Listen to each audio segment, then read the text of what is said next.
hello. Welcome to the broadcast. I am your host, Pastor SaikoWoods. Please do the following. Please like, subscribe, share, hit the notification bell at the bottom of this video. That way, whenever I go live and post any content, you'll be one of the first to view it. Also, if you'd like to support this ministry financially, first of all, thank you so much for doing so. But if you'd like to continue to support this ministry financially, you can do so by clicking the donation links below at the bottom of this video. Also, if you'd like to become a body lifer, you can do so by supporting this channel, supporting this ministry by clicking the donation links below. You would like to support the ministry monthly, bi-monthly, bi-weekly, weekly, daily, yearly. That's just fine with us. We definitely appreciate it. And thank you, all of you, those of you who have been consistently and faithfully supporting this channel, this ministry, Love, Life, and Marriage with the Woods as well. We thank you so much for that. Also, BCV merchandise. BCV merchandise, as we have been announcing since our daughter Nyla, aka Snoopy Nose, has uploaded all of our hats and merchandise. That's right. All of our hats and merchandise are now uploaded on the BCV website. So please, if you'd like to support the ministry, you can do that by clicking the merchandise link below at the bottom of the video as well too. Thank you in advance so much for that. Facebook family, thank you for joining. See you in the chat. Manny, welcome. Richard, welcome. Thank you all for joining. Again, hit the like button, hit the share button. Sister Sigrid, how you doing, sister? Good to see you all the way on the other side of the planet, all the way on the other side of the world. Happy to see you. Good to see you as well. Let's look at the YouTube family. Thank you all. Moderators, thank you for joining. Of course, you definitely have the con. We do appreciate that. The support and help for the moderators. Thank you so much. David, what's going on? Blue Sky, what's going on? Sister Loretta, how you doing? Brother David, Sister Sheila, Saving Souls, how are you? I think I said David Rector, and David Milligan, both Davids. Brother Rudy, or either Sister, I think it's Brother Rudy. I'm going to hope and say Brother Rudy. Blue Sky, how you doing? Monkey Moose. Again, David Collins. I got 2 thumbs down. Let's get those likes up. Of course, you know I'm going to have the MacArthurites and the haters coming in and trying to smash down the likes. So let's go ahead and smash up those likes. Let's support this channel and get the algorithm going and popping so we can get this content out. Because again, you know, people are going to come in hating and throwing all kinds of insults. So moderators, if you see any trolls, you see anyone trying to violate, you already know what to do. CG, welcome. Thank you so much for joining. Let's see. Yeah. You know, and I'm glad you said that, Proverbs, because my wife has the live playing in the other room, and it's showing that it's supposed to be airing on tomorrow at midnight. I mean, at midnight. So I don't know what's going on with this stuff, y'all. I mean, again, this is the stuff that we're dealing with. This is why it has to be a grassroots level for the notifications. Whether you have hopefully you have a channel or page, you can do that by, you know, sharing it once it gets out. I'm always trying to text and put it in my chats and on my Facebook page as well, and through text messages and also on Twitter. As well, because again, you see what these YouTube streets are about, and so you have to contend with that. At least I do. I got to contend with the haters. Got to contend with YouTube. Got to contend with, you know, all of that stuff. But we're going to continue to keep pressing. We will not be discouraged. We will not be deterred by God's grace. Testaments and testimonies. What's going on, brother? Good to see you as well, brother Dan. Nabulo, how are you doing? Welcome. Enrico, what's going on, my brother? Good to see you as well. Brother Freddie, Brother X, what's going on, y'all? Just wanted to acknowledge everybody. Sister Shauna, if I didn't say your name as well, just wanted to acknowledge everyone in the house. And thank you again, those who are watching and will be watching this live on replay. Thank you so much. If you saw the opening introductory clip, did you get the gist of what I was trying to communicate? In that, do you see the message that I was trying to convey in that clip? If you see the message that I was trying to convey, share with me and what you are and what you think I was trying to communicate there. Got another down. Got another thumbs down. That's five thumbs down. Now, take a wild guess who you think that is. Is it the mob or MacArthurites? Probably a little bit of both, right? Both one and the same. Taisha, how you doing, sister? Good to see you. Brother Detox, what's going on?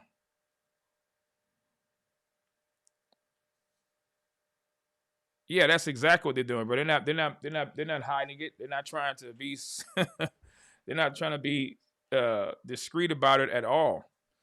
And this is why I said, we're gonna have to support each other. This is why we talk about body life, as much as we can. We need each other, and of course, we do this for the body. Thank you, Sister Loretta. Thank you. All right, so like I was saying, did you all get the gist of the clip that I was trying to convey? Does anybody get the point of what I was trying to convey in the clip, that boys in the hood clip? Did anybody get it? That's right, Sister Sheila. He definitely has his final say. Learn to fight. Close. Who else can get what I was trying to get from the let's see. David says, yep, got it. Brilliant example of standing up for righteousness and getting slapped for doing it. Almost, man. Almost. I like that, though. I like that. That's a good perspective. I like that. There you go, Detox. There it is right there. Favoritism. Let me hit them with the horns. Here we go, y'all. Hit my brother with the horns. That's it. Favoritism. Low-hanging fruit seems to get the most abuse than the one that's on the same tree. And so, again, as you see on the thumbnail, you have one piece of fruit that is hanging much, much lower than the other. And then you notice the other piece of fruit is high and lifted up. And it also has the sun or the glow or the glory shining around it. Yeah. And that's what we do in Christendom, unfortunately. We have our favorites. We have people who lift up others more than the other, when we all should be on the same level playing field. But unfortunately, that's not in the kingdom. And to be honest with you, I'm going to give our non-reformed and non-cessationist brethren a break. But you all can listen in and watch. Because this is about our reformed and cessationist brethren. Because we don't think that idolatry applies to our group. We only believe and assume that idolatry, the big sins, it applies to those other groups, the tongue talking, the running around in the church, the chandelier swinging, the dog barking, the demon slaying, devil rebuking, Holy Ghost laughing. I've seen Jesus in my chili vision. All of that. We believe that those kinds of sins apply to those kinds of people. Yeah. The gold dust people. Yeah. The tithe. Yeah. The tithe collecting. And there's some people in reform groups that support tithing too. But I get the gist and get your point. The women pastoring in the church, co-pastoring with the husband, that. Yeah, the gay organist Twan, by the name of Twan, in the pool in the behind the organ. Yeah, all of that. We think those sins apply to those kinds of people. Nope. Not this live. Not this broadcast. This one is going to be just for for you. The 1689ers, the Westminster Confessioners. Yeah. Mm-hmm.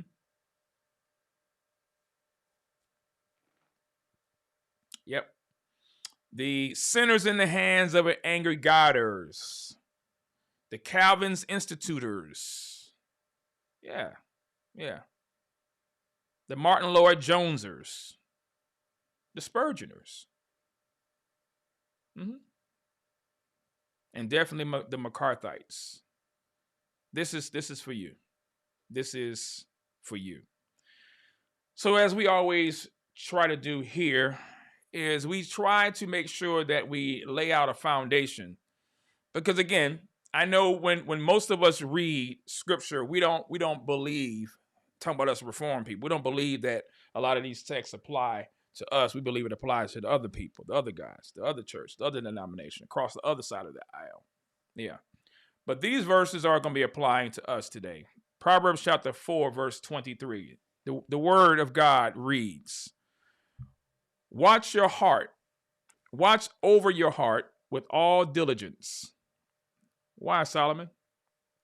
For out of it flow the springs of life. And of course, the beloved Apostle John writes to the little ones, the children, the elder apostle, the aged apostle John says, little children, he's talking to us, guard yourselves from idols. Yes, guard yourselves from idols. What's up, Jay Marquise? That's my son, y'all. Show my son Jay Marquise some love. That's my young boy right there. That's my youngin. That's my baby boy right there. Love him. What's going on, boy? Yeah, guard yourself. In the words of the hip hop theologian Das Effects, you better check yourself before you wreck yourself. Bum stiddly bum bum. You know that one. Yeah, that. Yeah. Das Effects. Mm-hmm. Yeah, I went back. Yeah. So this text applies to all of us, but in particular, it applies to us. You know, because we're quick. We're so quick. And notice I'm talking about us tonight. I'm adding us, including us, me, in this equation. Because it's easy, again, to talk about the T.D. Jakes. It's easy to talk about the Mike Todds. It's easy to talk about the Joyce Meyer. It's easy to talk about the Creflos. It's easy to talk about the Copelands. It is easy to talk about the Rod Parsleys, the Tudor Bismarcks. It is so easy. Because they're the low-hanging fruit. They're the ones that we see, right? They're the ones that are so easy to spot. Yeah, monkey moves. They're the easy targets. They're the ones that's easy to acquire in the silhouette. Mm-hmm. Matter of fact, we go looking for the low-hanging fruit. We go looking for the easy targets.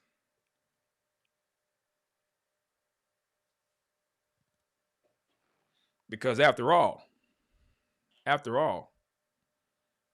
perish the thought, God forbid, if idolatry of any kind is within Reformed, Calvinist, non-charismatic, non-tongue talking camps.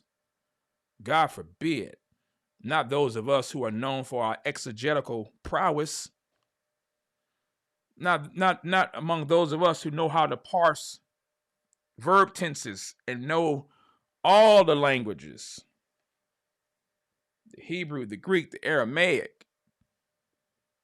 And we can break it down to the very last compound. Yeah. Surely not us, Brother Seiko. Surely not us, Pastor. Mm-mm. But I'm here to tell you, very much so, it is us. Very much so, it is us.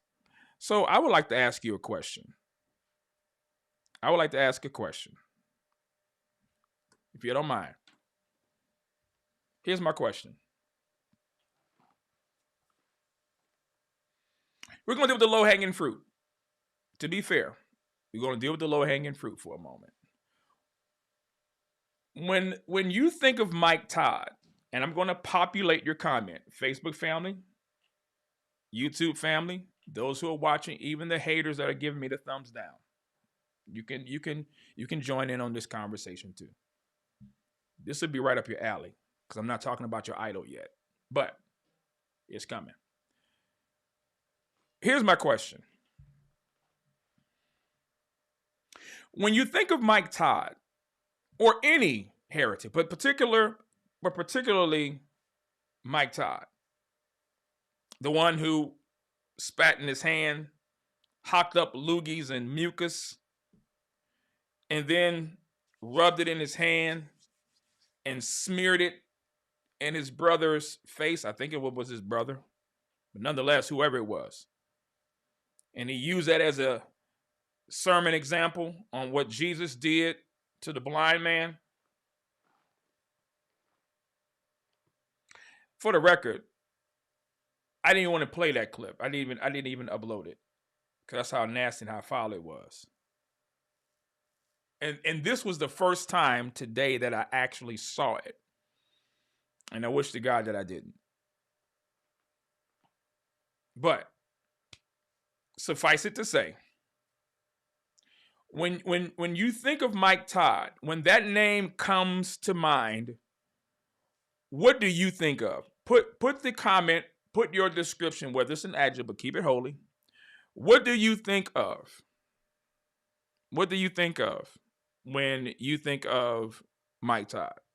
What is your thoughts? VBL says joke. Okay. Freddie said, I wish a knuckle would spit in my face. Oh. CG says the unqualified preacher. Okay. Pocahontas said, I think his punishment would be heavy. Christina said, lost. Hey, sis, good to see you. Inside the line says false teacher and idiot. Shonda says deceive.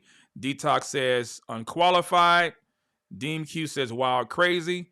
Jolan, she says Mike Todd equals Scott says effeminate. Loretta says trying to be relevant. Monkey Move says heretic. Who else did I miss? Maybe make sure I got most of your comments My wife says, please like this video. Yeah, please do that. Wipe your feet when y'all come on in here and like the video. Sheila says she can't unsee it. All right. Sheila also says heathen. I don't know why it sounded like Aunt Esther when I heard that. Proverbs says counterfeit pastor. God above all says heresy. Ossie says effeminate. Tony says they would have to call the police from 29 counties to pull me off of him doing some mess like that. And old boy stood there. That's the thing. Old boy stood there. David says unqualified, but positioned to make a real difference if he turns to Christ. He appeals to the young and unlearned.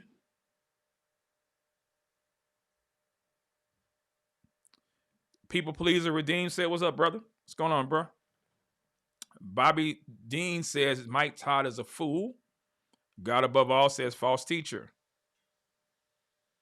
You say you was thinking about that too, huh? See? Christina says, my husband says alphabet. David says false teacher, all about the money, the bag, the coins. So we get the gist. Okay, no problem. All right. So, and that's a fair assessment. That is a fair assessment. Okay. So again, that's the low-hanging fruit, right? That will be considered the low-hanging fruit. All right. And if that's the low-hanging fruit, if that's the low-hanging fruit, then I want us to make sure that we maintain.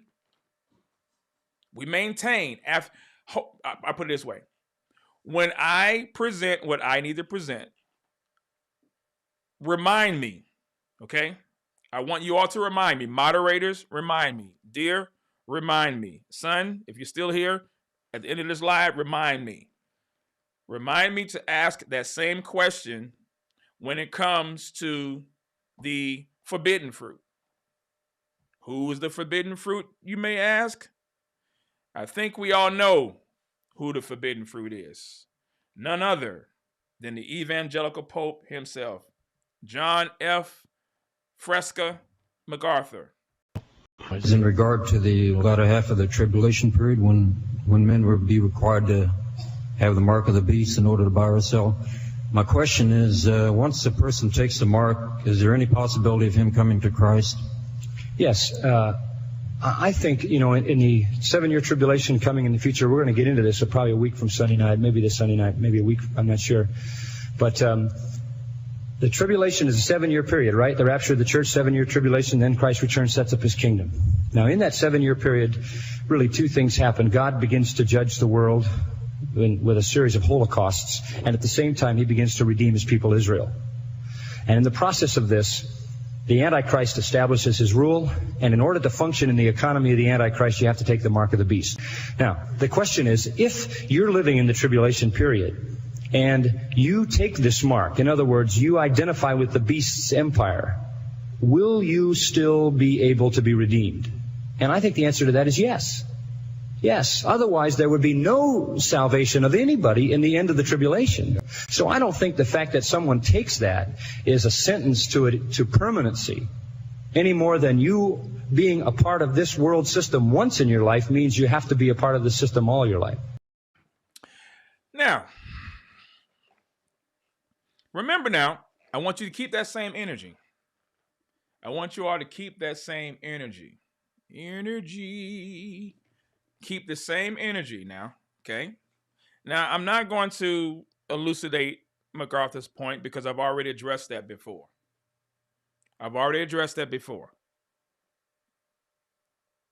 You can go to my YouTube channel after this live, and you can pull up my response to Colin Miller, Colin Miller. He was defending in 2023. I believe it was 2023 that he did that video. And if not, maybe a year earlier than that. He defended. And not only did Colin Miller defend MacArthur's position that was made in, I believe, in the 80s, whatever. But nonetheless, MacArthur is a very astute and erudite man. MacArthur is no dummy. MacArthur went to Talbot Theological Seminary. MacArthur went to Bob Jones Seminary, which was a racist seminary, didn't welcome black people. But that's another topic for another time. Maybe I'll talk about that when I deal with his affinity and love for R.L. Dabney, who was another avowed racist and hated black people. But nonetheless, the Bible says, to whom much is given, much is required. Is it possible for a person like John MacArthur to make a statement like that, knowing what the Bible says? I mean, he wasn't a neophyte when he made that statement. Matter of fact, he became pastor in 1969 at Grace Community Church. He studied theology. He studied eschatology. So I wonder why he made that statement and said that it would be impossible for anyone, if they couldn't go to heaven for taking the mark, then how would anybody be saved? And I mean, because I have his commentary right here. I know those of you thought I may have thrown it away. No, I didn't. I keep his stuff for records now.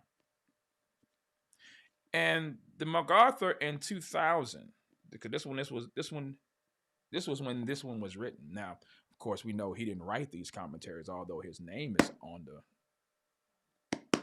the book. You don't believe me? You can listen to Dr. Dennis Swanson's testimony who was there for 25 years and knew faculty and staff who basically wrote majority of the stuff that MacArthur has now put his name to. But anyway, that's another topic for another time. We can talk about plagiarism later. But this MacArthur that you heard on this Q&A is not the MacArthur that says it here in this latest commentary. And I also have it on my Logos Bible software. So here is my question, ladies and gentlemen. Why would people like Phil Johnson and Colin Miller, who basically has more subscribers and followers than I do, defend that which is indefensible? Why not say, yeah, he was definitely wrong in that. Matter of fact, he was heretically wrong in saying that then. However, this is what he holds to now in his commentary. No, that's not what they did. What they did was, oh, he is right in that, and people who are saying that he's not, they're trying to attack him. Wait a minute, but he said it. So if he said it, but now he's saying something different, because now what he says differently here is what I believe, and I agree with him here. I agree with him in this. This is the latest. This is his latest statement right here. Okay? So if this is his latest statement, this is what I'm going on, because this is the accurate account. But what I found was people were defending MacArthur even though he was wrong in what he said in the Q&A. And my question is, what if Mike Todd would have done that?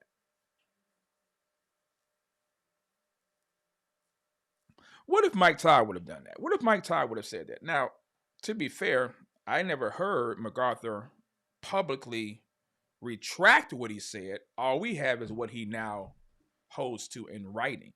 But he never, ever, ever said, I was wrong in that. I don't recall MacArthur ever admitting that he's wrong in anything. That's just to my knowledge.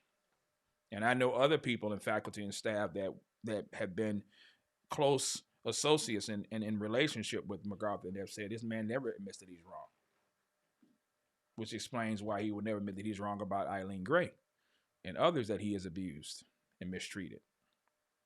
But again, let me stay on point, because I'm just asking a simple question. What if the low-hanging fruit, what if one of your low-hanging fruit would have said that? What would you have done? Just asking. What if Mike Todd had said what MacArthur said? I'm asking for consistency, ladies and gentlemen. We have to be people of the truth. What if Mike Todd would have said that? What would we have done to Mike Todd? What if T.D. Jakes would have said it? What if Beth Moore would have said that? You know, the one that MacArthur said, go home. Yeah, K-Dub would be doing a 24-hour marathon live if Mike Todd had said that. He sure would have. So I just have some questions. I just have questions. Because I've already responded to that statement that MacArthur made, and that's why I said you can go to my channel after this is over, and you can hear my response to Colin Miller, who refuses to respond to me. Which is what I don't understand. Why people don't respond to what I say when I respond to what they say. But anyway.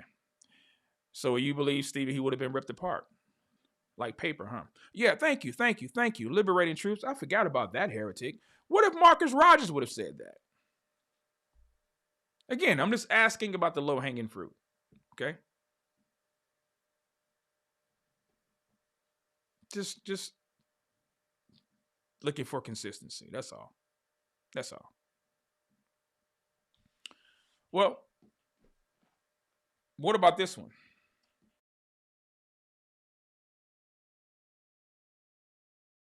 In light of some recent issues, Christians are asking, should I render services in my business for homosexuals? That question needs to be answered carefully. If you have a gas station, I don't think you mind if a homosexual pumps gas.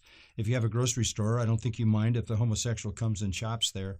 I don't think we're called to sort out the world that way. No matter what you do in business, you're probably in the economy of the world, in the way things are conducted in the world, interacting with all kinds of sinful people all over the place. If you invest your money, if you put your money in a bank, it's pulled together with people whose lives you wouldn't support. But here's the difference. When it comes to providing a service which is part of the celebration of that sin, I think that's where you draw the line. That word celebration may help you. You could say, I don't mind selling cakes to people who walk in off the street, but when you ask me to bake a cake specifically to celebrate a homosexual marriage, now you've pushed me into contributing to the celebration. You've pushed me into affirming an event that I cannot affirm. I think that's where you have to draw the line. Is it truly sinful for a Christian business person, for instance, a cake baker, to produce a product for a gay wedding?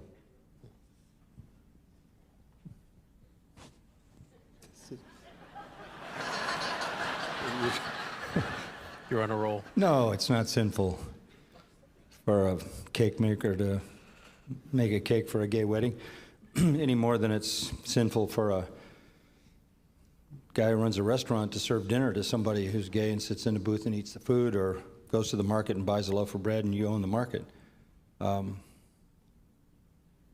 What the issue is not whether that's sinful, it's whether the federal government can demand that people do certain things, which goes against their Christian conscience. The issue is, to me, is more of a political, governmental issue.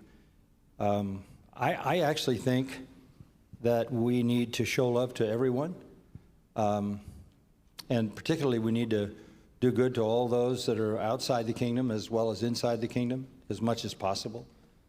So a gesture of kindness toward some unregenerate person is in itself not a sin. But again, if it violates your conscience in some way, then you don't want to train your conscience.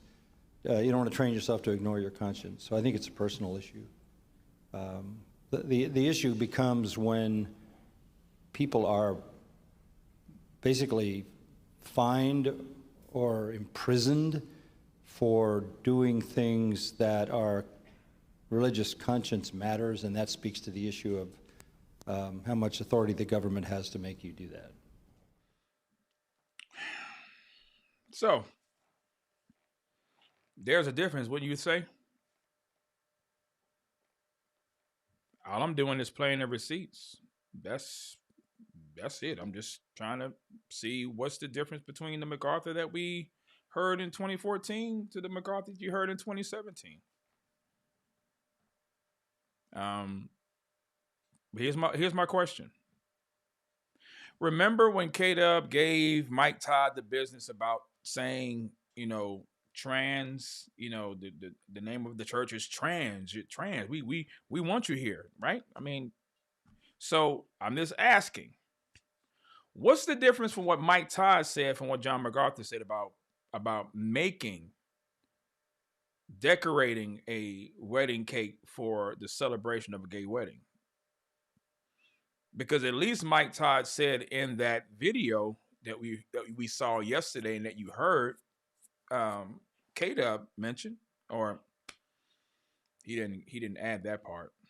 Or at least the one that he sent to Jason Whitlock, he didn't send him the full one. He sent him the one that he got all those thousands and thousands of views on. So that one he didn't send where it said, "Will I marry you?" And Mike Todd says, I can't.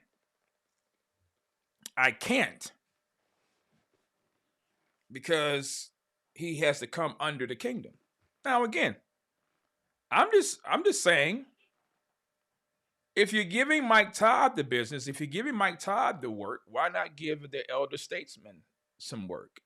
In love, of course. Does age exempt us from speaking against that which is sin, heresy, error, wrong? I'm just asking, maybe, because if it is, I didn't see that in the scriptures. I mean, I read the Bible, but I don't recall in any of the 66 books that there's an exemption. There's a ceiling. There's a line of demarcation that we can't cross over because of the person's age, or because of how long the person has been in ministry, or how many books that they may have written, or whatever, or because of how faithful they are. I've never seen that. Have you? Have you? I haven't. If you have, I would love to see the text. Maybe it's in the 67th book of the Bible, because all I got is 66. Just wondering. And I'm just asking, is it safe to say, I'm asking, not looking for anybody to gas me up, nothing like that. Is it safe to say that so far that the thumbnail that I presented is a pretty accurate description of what we see? Is that a pretty accurate description of what we see? Because if so, then we're in trouble. We have some serious issues within, not within the charismatic church. Because see, again, that's the low hanging fruit. I'm talking about among us, Reform, quote unquote, Calvinist, quote unquote, cessationist, quote unquote, hymn singing, and only hymn singing, unless it's Old Lang Syne with the,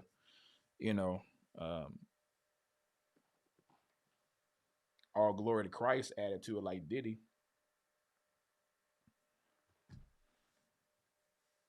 Just asking.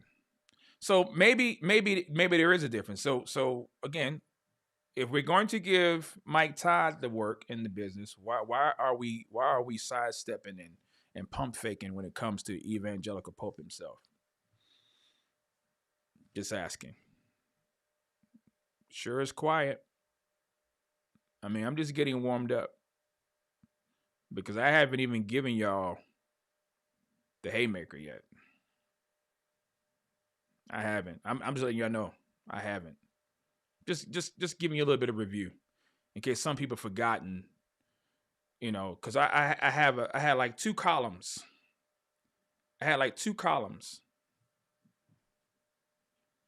And I lined out the things that MacArthur has said and done. And this is not even all of it. It's not even exhaustive, to be honest with you. Just the ones I can recall and the ones I remember, and some things I have, were brought to my attention from others that I had to fact check and to source. And in those two columns, with Mike Todd and John MacArthur, take a wild guess whose list of offenses and heretical statements and erroneous claims outdid the other.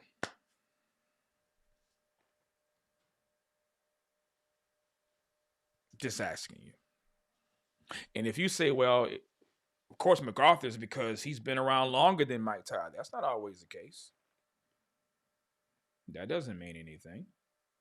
You can have people that they may have just started being in ministry, and they can outdo someone who has been in ministry for decades and say heretical and erroneous things.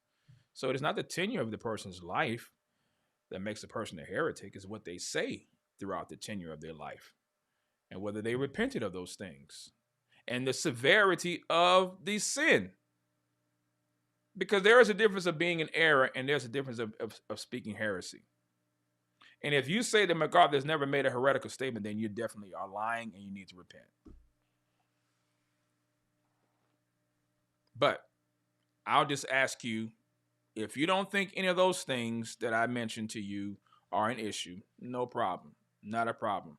I'm just trying to compare and contrast and see, maybe I needed to change the length on the fruit tree.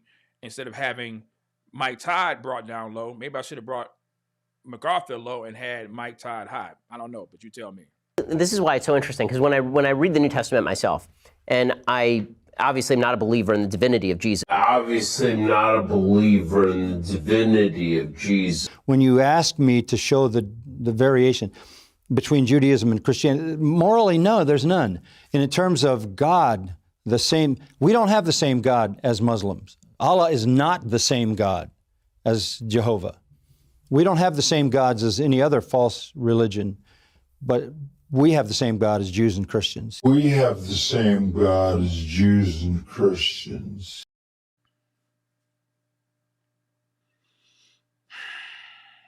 So, again, I don't follow Mike Todd. I've never supported Mike Todd's ministry. Never. So I don't know if Mike Todd have made statements like this. It's possible. He could have.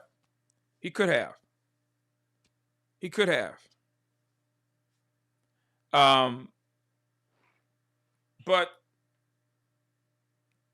MacArthur's influence and scope, I believe, transcends Mike Todd's.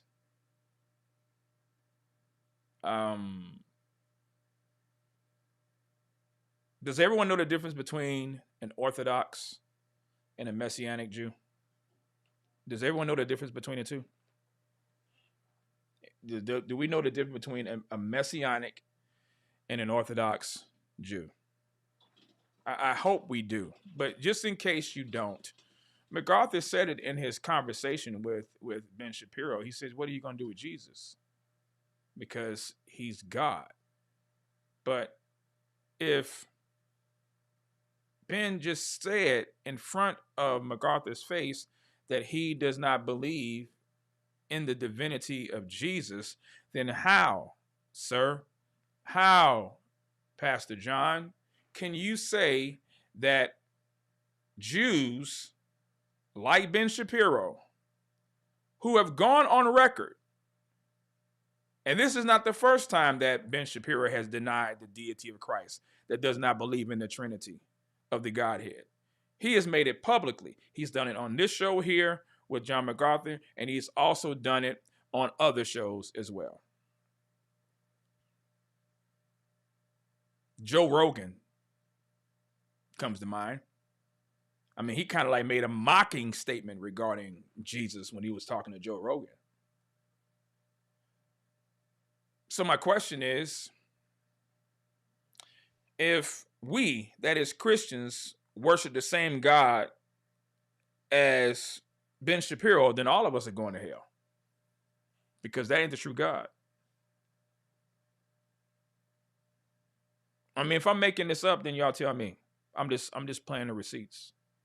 That's all. I'm just playing the receipts. I'm letting him make his own statements with it by his own words. Yeah, what's the difference between an Orthodox and a Messianic Jew? What's the difference between an Orthodox and a Messianic Jew? I hope that's what I meant to say earlier. But yeah, what's the difference between an Orthodox and a Messianic Jew?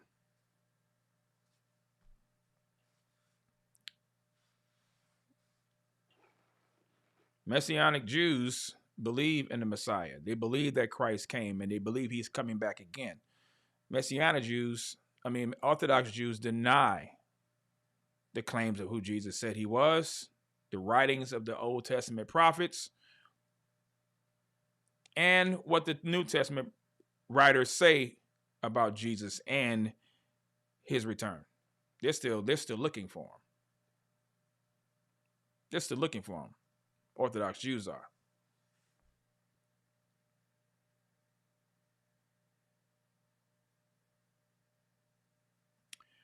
So, amen, dear. Correct. Messianic Jews believe in Christ. Orthodox do not. Correct. Y'all are correct. Orthodox deny Jesus in so many ways. Absolutely. Absolutely. So again, how do we worship the same God as Jews like Ben Shapiro? And here's another question. Why did they get a pass? Why did they get a pass? Can I ask another question? Although John MacArthur did say, we don't worship the same God as Muslims and Mormons, and whoever else I think he said. But I know he did say Mormons. I think Joe Witnesses. But he made that clear. My question is, when Joel Osteen said that, that he knows some Hindus that love Jesus, we raked Osteen over hot coals. We rotisseried Osteen. We charged him with universalism. I mean, we gave him, when he said that, man, listen. Oh, bro, he's still in the fire with us. He's still dipped in the fire. We have never let him out. Never let him out. And so what I'm asking is what's the difference? With the exception of MacArthur saying,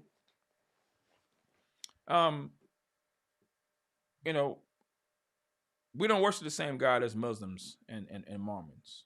That's what he said. He says, we, Jews and Christians, and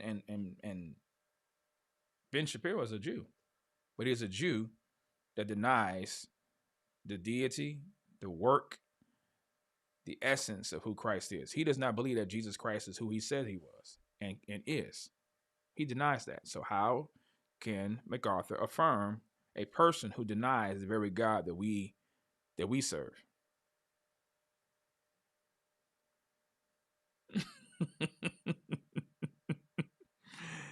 Oh man, I'm not trying to, bro. I'm just dropping receipts, bro. Like this one. It is a little strange that we have such an aversion to slavery because historically there have been abuses. Hey, can I ask you a question? Do y'all have an aversion to slavery? Does anybody have an aversion to slavery? How, especially us colored folk, us coloreds, us Negras. Any of y'all have any aversions to slavery? The whole chains thing and that kind of. Anybody having any aversions to that? You don't like it. And I'm not talking about indentured slavery. We know that there's a difference. We know. We know indentured slavery was voluntary. But chattel slavery? I don't know, Pastor John. It is a little strange that we have such an aversion to slavery because historically there have been abuses. There have been abuses in marriage. We don't have an aversion to marriage particularly because there have been abuses. There are parents who abuse their children. We don't have an aversion to having children because some parents have been abusive. Of course, it can have any kind of situation where abuse can be involved. The reason unions grew up in America was not to free slaves. The reason unions grew up in America was because there were people who had businesses and they were abusing their employees. So to throw out slavery as a concept simply because there have been abuses, I think, is to miss the point. In any kind of human relationship, there can be abuses. There can also be benefits. For many people, poor people, perhaps people who weren't educated, perhaps people who had no other opportunity, working for a gentle, caring, loving master was the best of all possible worlds. If he had the right master, everything was taken care of. So we have to go back and take a more honest look at slavery and understand that God has, in a sense, legitimized it when it's handled correctly by saying this is the way you're to view your relationship to Jesus Christ, the perfect, all-wise, all-loving, all-compassionate, all-beneficent Lord, and you willing to be his slave because of such unique care provided by him. If you ask me to be a slave, I will simply ask you one question. Who is my master? If you tell me that my master loves me with a perfect love from which I can never be separated, if you tell me that my master will pour out all his riches on my behalf and hold nothing back, if you tell me that my master knows me and knows what is best for me and in every case will provide everything that is best for me, if you tell me that my master will use me in the advancement of his own enterprises and that I will share in his reward, if you tell me that my master will make me as a son and give me all that he possesses as an heir of his own true son, if you tell me that my master will forgive all my sins and reward me forever, I can't sign up fast enough to be a slave of that master. And that is the issue. Slavery is not objectionable if you have the right master. It's the perfect scenario. Everything you need is met and more in a caring, loving environment where God provides all that we need through Christ. That's what it means to be a Christian.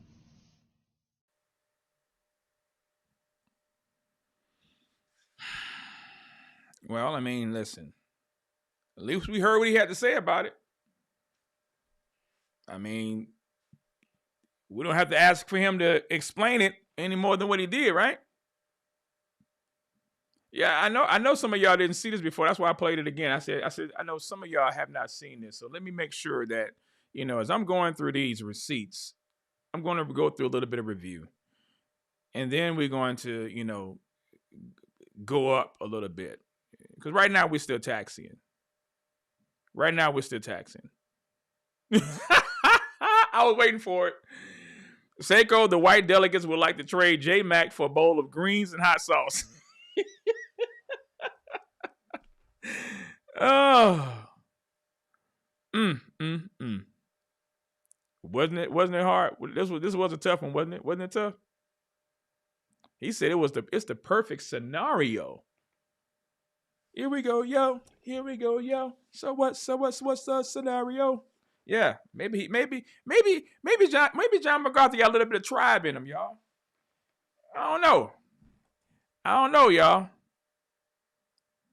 He may have a little bit of tribe in him a little bit, a little bit of fife, a little buster. I don't know. Just saying.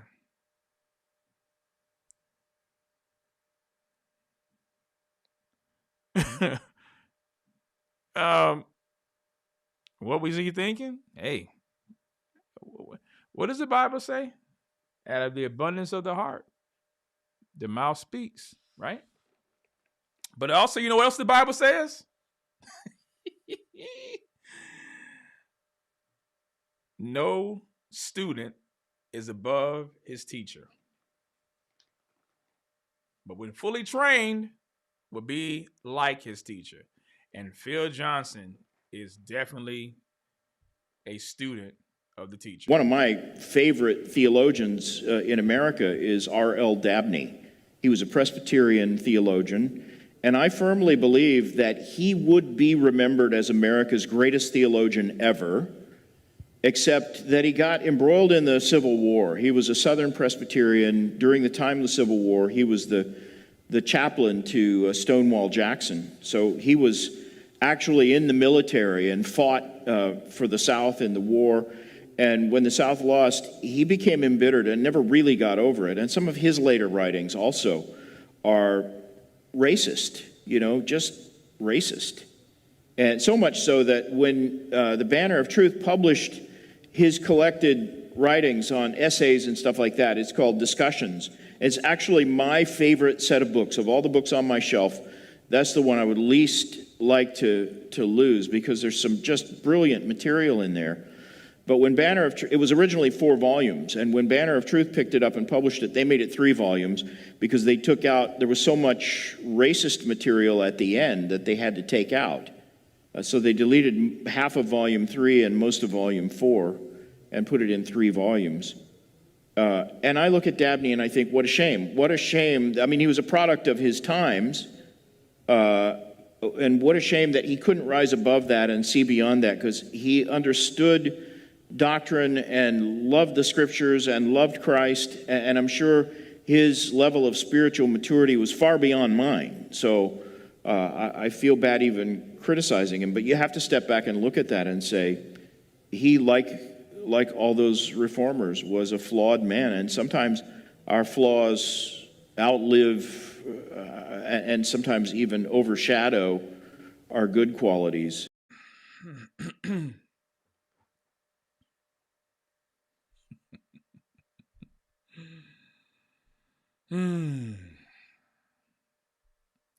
No student is above his teacher, but when fully trained, will be like him. I mean, there's a lot of nuggets in that racial statement that Phil Johnson made. Are we all a product of our time? Can I make sure that we're understanding what Mr. Johnson said? Because if we're not, then maybe we need to find out what time zone we're in.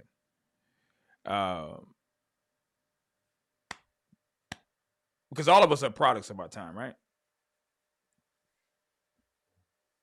But I'm willing to bet money if I were a betting man. This individual right here, most black people wouldn't even read. Nathan Bedford Forrest. Nathan Bedford Forrest's Redemption. Y'all have seen me talk about this, and I compared and contrasted Nathan Bedford Forrest, who ended up becoming a believer. And you know what? He was a slave trader. He was a white supremacist, like Dabney was. But God got a hold of this man, saved his soul, turned his heart of stone into a heart of flesh.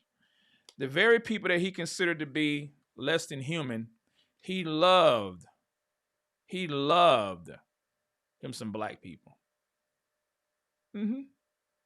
Yeah. Nathan Bedford Forrest. Great book. I mean, I read this thing from cover to cover. Couldn't get enough of it. This man's testimony is what it looks like when a person used to be something and now they're made new into something else by the grace, spirit, and power of God. Remember, if any man be in Christ, he's a what? New creature. Behold, all things have passed away. Behold, all things have become new. All things have passed away. Behold, all things have become new.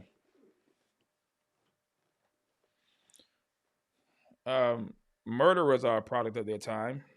Abortionists are a product of their time. Liars, thieves, adulterers, backbiters, slanderers. I mean, we all are a product of our time, right? That's what I thought. So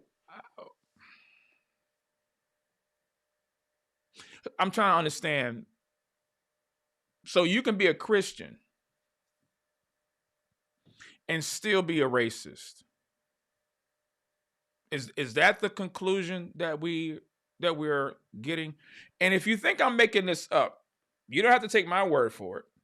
Phil Johnson tried to double down on this and then tried to pivot and shift and change some things, but he went right back stuck in the mud again. He went on Dear Woke Christian, you know that Sambo. He went on his podcast because, you know, they welcomed him over there in their attempt to try to slander and blast me. And he justified and tried to make excuses on why R.L. Dabney was a racist, and did not denounce the fact that he said that his favorite, not one of my favorites, the man said his favorite theologian is a racist. Do y'all hear me?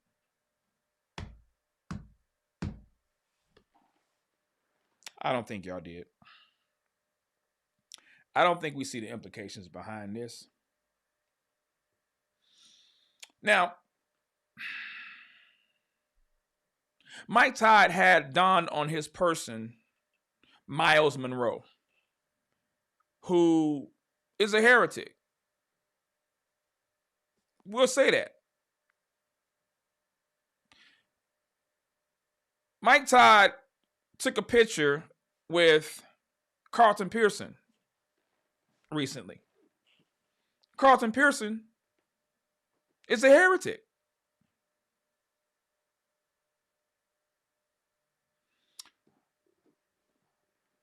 When MLK 50 went down a few years ago, white folk lost their mind. Yeah, I said it. Some of you white folk who are MacArthurites lost your mind. You would have swore that somebody jacked you for your Brielle cream.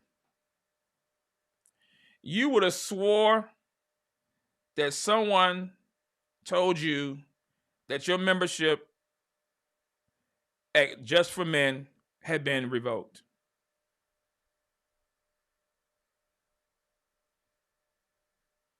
Because y'all did sermons about MLK 50 and gave John Piper the business for even attending MLK 50 to honor MLK, and said, how can any Christian, oh, I heard what y'all said now.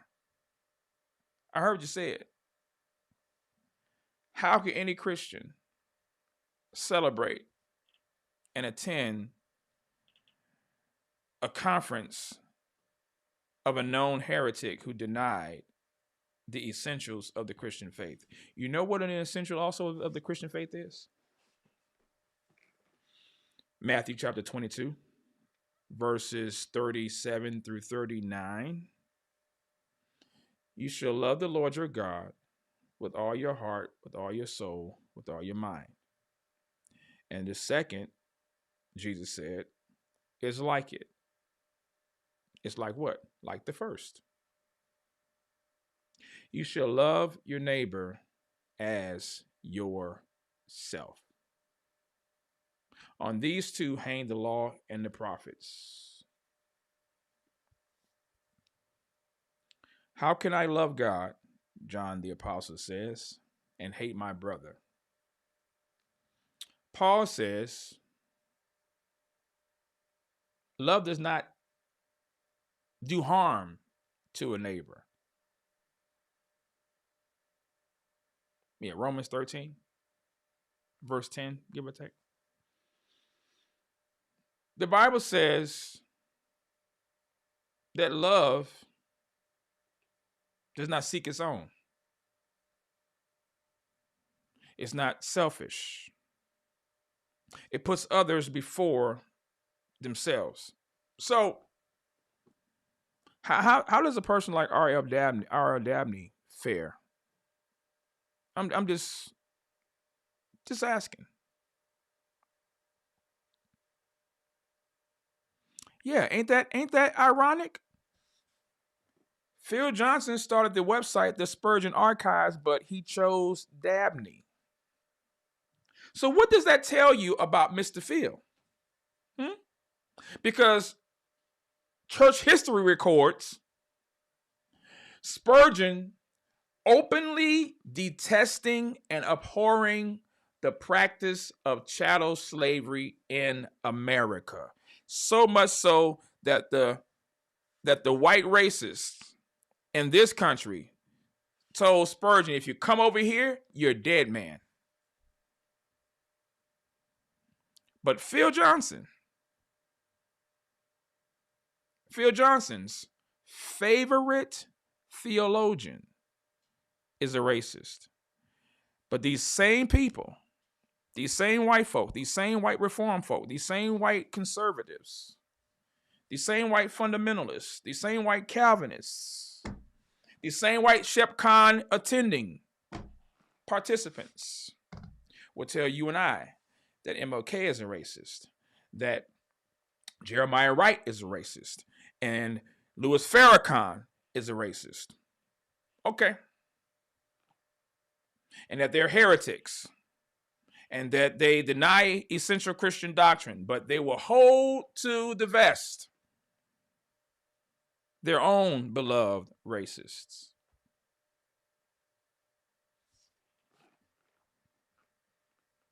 Oh, I'm just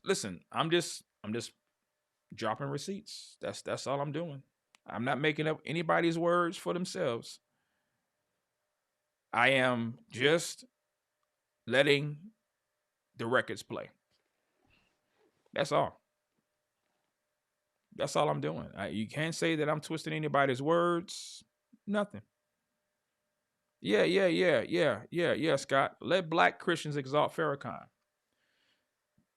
Forget Farrakhan. Geno Jennings. My goodness.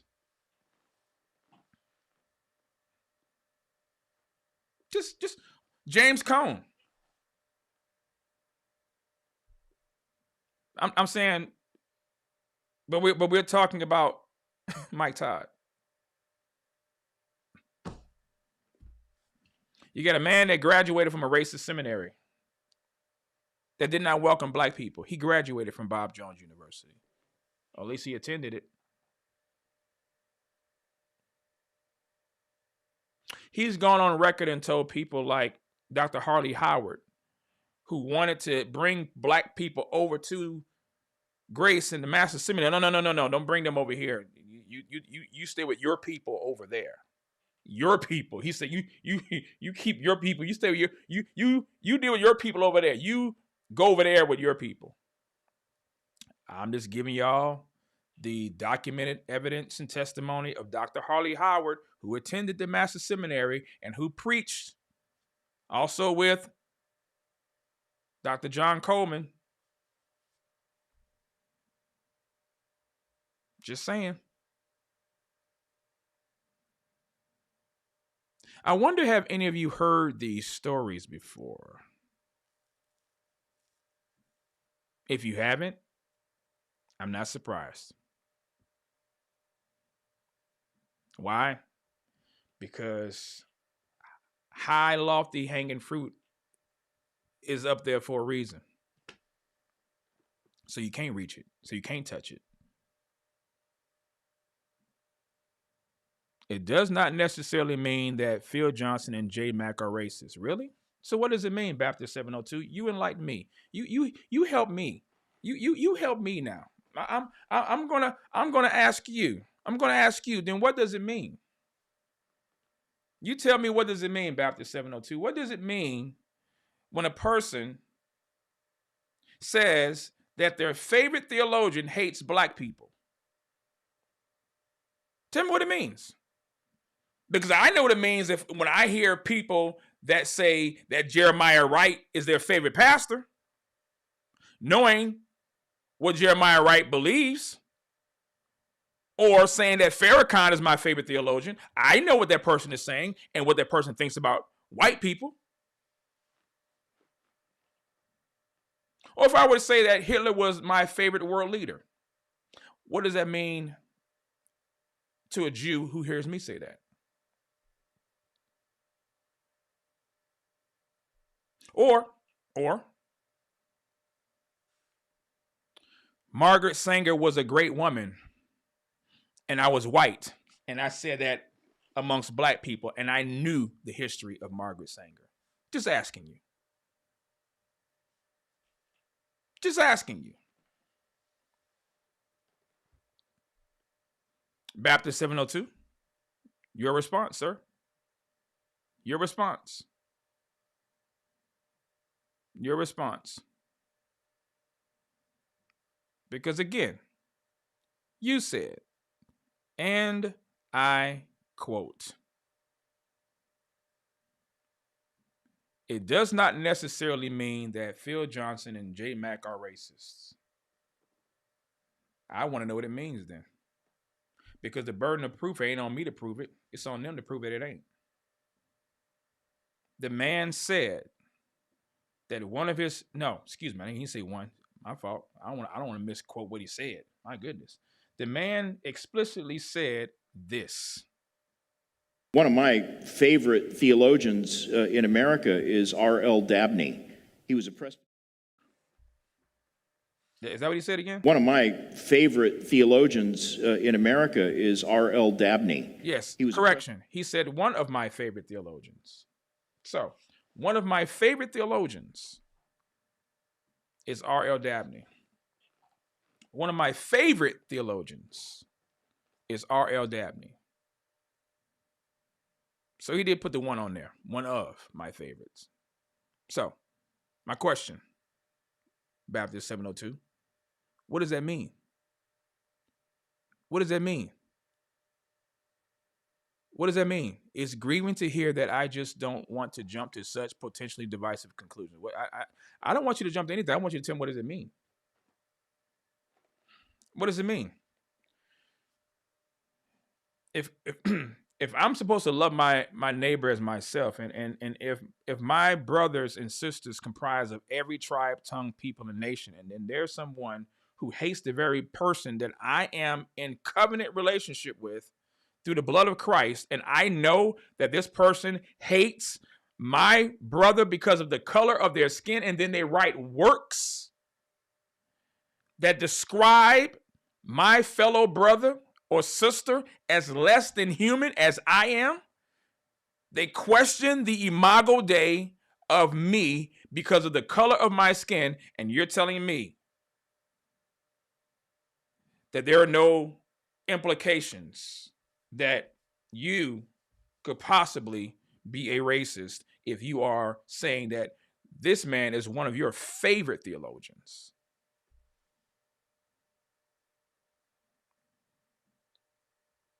Will we have that same energy if it was anybody else? Is what I'm asking you.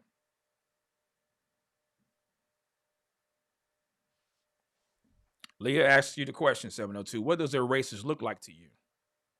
Phil Johnson loves Dabney. We examined Dabney on Seiko's channel. Look it up.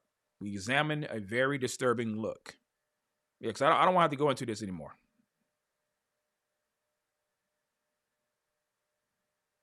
Yeah, if all the theologians in Phil picks a racist, dude, you had one job. the man. That's a great point, David. He says one of my favorite theologians, and you pick Dabney as the focal point of who you consider to be one of your favorite theologians. Dabney, Robert Louis Dabney, Civil War, hating black folk Dabney. Okay, all right, okay. Frank Quiet says one of my favorite presidents is Trump, who is hostile to God. Okay.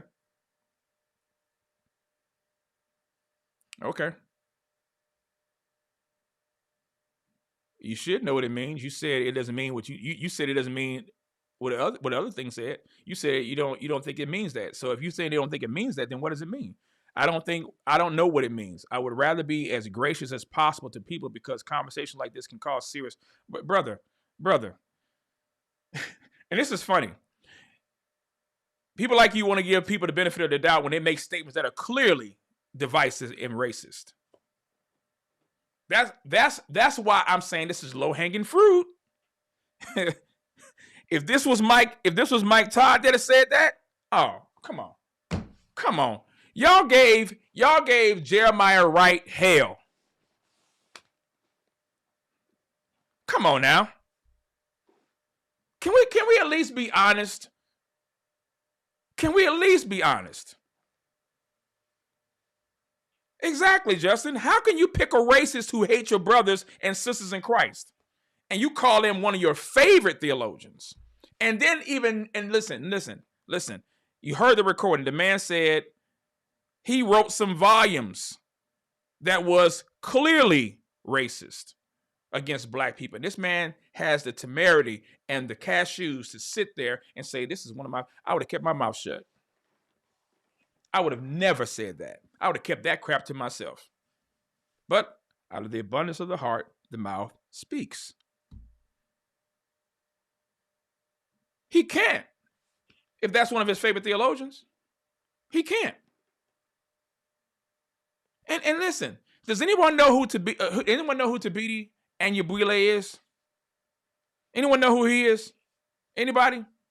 He did a book. The African American. Let me see what's it called. Here it is. Let me see. I had it right here. I used to say it by heart. What is it called? I'm doing real time looking right now. I think it's behind one of my. Let's see. Where is it at? I'll find it. He did one called The Faithful Preacher. It's another one. You know how you try to find something and you don't want to stop until you find it? That's how I'm feeling right now because I know I got it. Yeah. The Decline of African American Theology. That's it. The Decline of African American Theology by Tabiti Anyabwile. The Decline of African American Theology by Tabiti Anyabwile. Excellent book. Thank you, Know and Believe. Thank you, sir. But when Tabiti started slipping into the SJW stuff and started pushing the white guilt thing, white people had a field day. Let me give you another one. And y'all gonna have to help me remember this one. I'm trying to remember. I could see his face.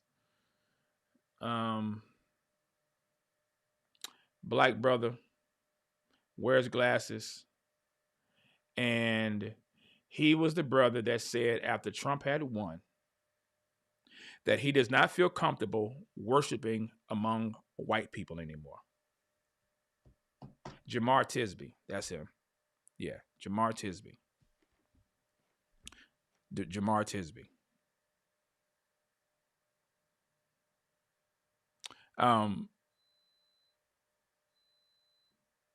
You said, and what's the solution? We can talk about the problem all day long. Jesus gave solutions. What's yours? My solution to you is just wait until I give it. How about that? That's my solution to you. Just wait. This my live. This my show. You on my live. That's the solution. We're talking about the situation right now. I get a solution when I'm ready.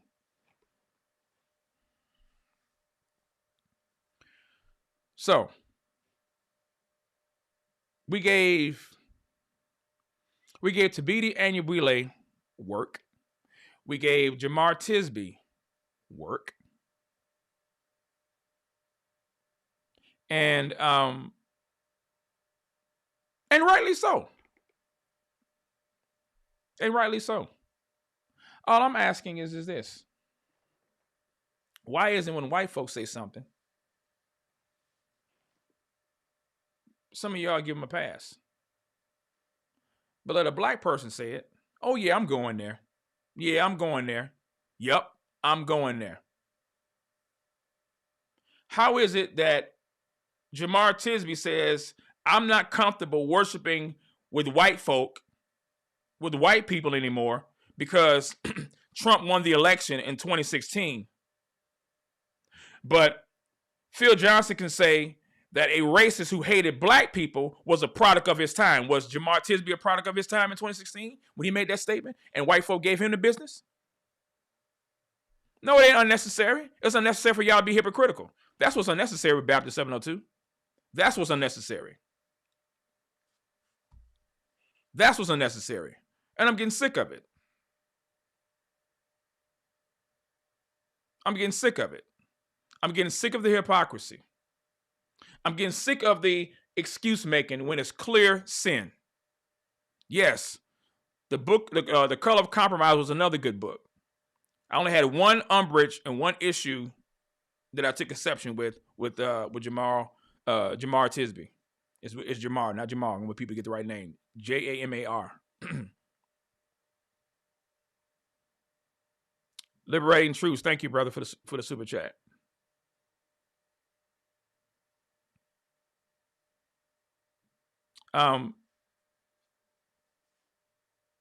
This is. Thank you, KL. He says, "Are you new here? Please let the man cook the dinner. You wouldn't want someone coming to your work and telling you to hurry up. Facts. Thank you. Yeah, Dr. Brian. It's listen. Can nobody call me a race baiter? Can nobody call me a racist? Some have tried, and it failed miserably and horribly. But I'm going to call balls and strikes over here. I'm going to call it straight up and down like 6 o'clock. And if you don't like it, there is the proverbial door. Period. That goes for anybody, including you, Aaron Stansberry. You don't like what I'm spitting over here? Go somewhere else. Go somewhere else. I didn't send for you. I didn't subpoena you. I'm asking questions.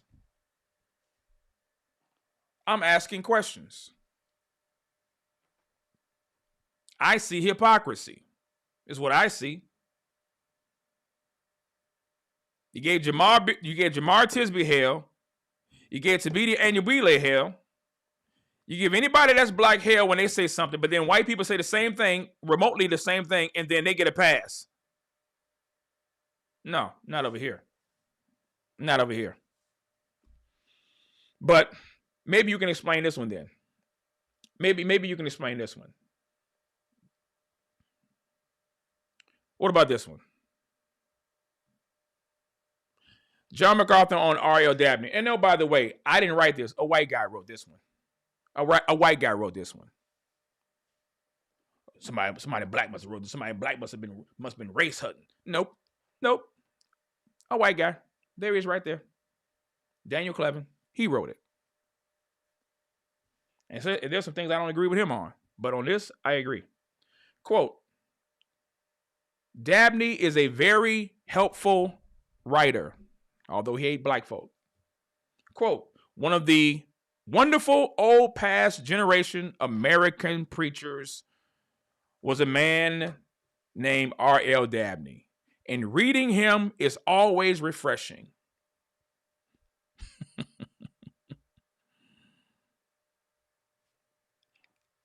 He's like a Puritan out of his time and out of his place, end quote. John MacArthur has quoted and recommended R.L. Dabney regularly over the years, both in his preaching and at various conferences, without ever mentioning Dabney's venomous white supremacy. Again, I told y'all, no student is above his teacher. But when fully trained, will be like him.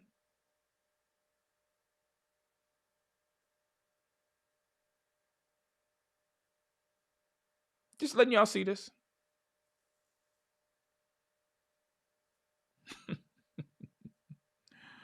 The first reference to R.L. Dabney in John MacArthur's works is in The Love of God, 1977.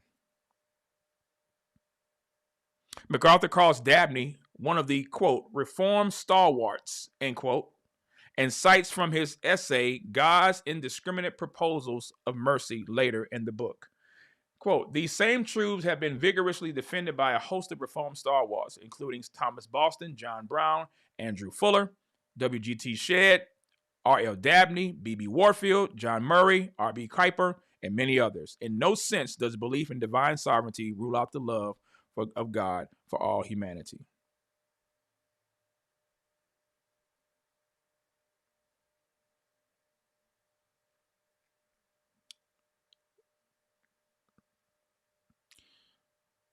R.L. Dabney argued against an early form of the two-nature view more than a century ago. He noted the doctrine's antinomian tendencies. He's quoting Dabney's writings, right? but never quotes any of his racist writings. MacArthur doesn't.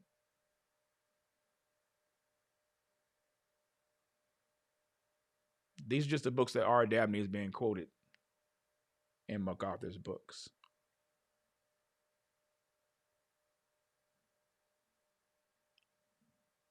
All of those. In his sermons, same thing. MacArthur did not quote Dabney on preaching, did not just quote Dabney on preaching, but on a number of other subjects as well. Even at conferences.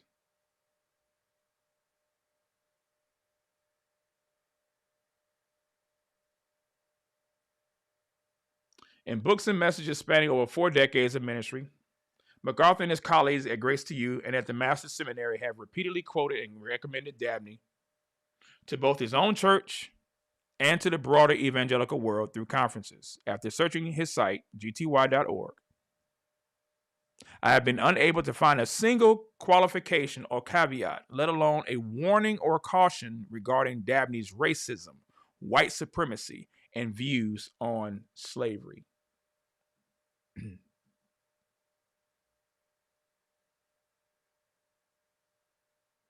What was his view on slavery? Glad you asked. In Dabney's book, Defense of Virginia. And oh, by the way, John Harris from Conversations That Matter supports R.L. Dabney, makes excuses for people like R.L. Dabney. Just saying. Invited him and I to have a conversation so we can have a live, robust, respectful conversation, and I keep getting denied like bad credit. Dabney writes, but I was about to say that in considering these supposed evils of slavery, we must remember that the real evil is the presence of 3 million of half-civilized foreigners among us. And of this gigantic evil, domestic slavery is the potent and blessed cure. This foreign and semi-barbarous population was placed here by no agency of ours. The cupidity of the forefathers of American and British abolitionists placed it here against our earnest remonstrances and left us to find the remedy for its presence. It would have been a curse that would have paralyzed the industry, corrupted the morals, and crushed the development of any nation. Thus, to have an ignorant, pagan, lazy, uncivilized people intermixed with us and spread abroad like the frogs of Egypt. The remedy is slavery. And let us ask, what has slavery done to rescue the South and the Africans in these portentous circumstances? It has civilized and Christianized the Africans and has made them, in the view of all who are practically acquainted with their condition, the most comfortable peasantry in the world. It has produced a paucity of crimes, riots, and mobs, and that far surpasses the land of steady habits that boasted North, as it proved by the statistics of crime. It has rendered political convulsions in our own borders impossible. It has developed a magnificent agriculture which, in spite of the burden of unequal legislation, has enabled the South to maintain a proportionate increase with this gigantic revival. A reference to the statistics of the religious denominations of the country shows that slavery has made about 500,000, 1 in every 6 of these pagan savages, a professor of Christianity. The whole number of converted pagans, now church members connected with the mission churches of the Protestant world, is supposed to be about 191,000.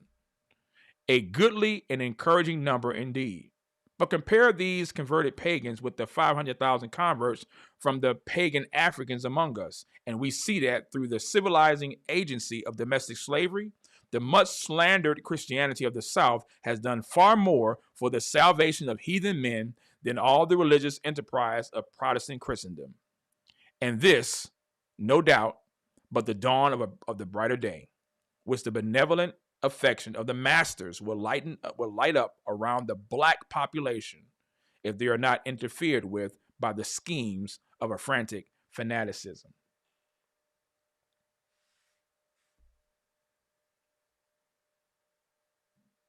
Y'all all right? Just reading receipts. That's all. Just reading receipts. Yeah, I know he did. Yes, he did. Yes, he did. And it's a shame. But we can't talk about MLK, though. Can't talk about Malcolm X, though. Can't talk about Nat Turner, though. Nah. Nope. Not unless Master say so. Right? I mean, so I'm just asking. You hear what John MacArthur says about Dabney. You hear what Phil Johnson says about Dabney. Right? We all remember the story. We all remember the situation regarding Eileen Gray. Right? We all remember this. Some of you may not. Again, I'm just asking if people like Mike, Todd, or your garden variety heretic would have committed any of these crimes or sins against a fellow image bearer, we would have their head on a platter, spiritually speaking.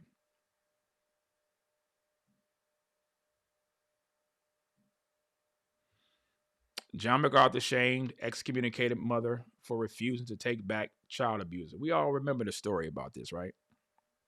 I don't want to go into too much detail. You can look it up on julieroyce.com, Eileen Gray. This set the whole issue of abuse at Grace Community Church in motion. And it's still happening. And these people still have yet to repent. And these people still don't want to deal with the issues that Elder Han Cho had brought to the forefront, because they said it's nothing to talk about. We don't need to deal with this. We'll keep it in house. Well, it looked like it's getting out the house.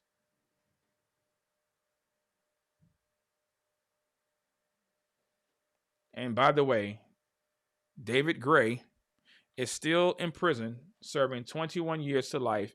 He had his parole hearing, and they denied him parole for another 10 years. He would not be up for consideration for parole until 2032.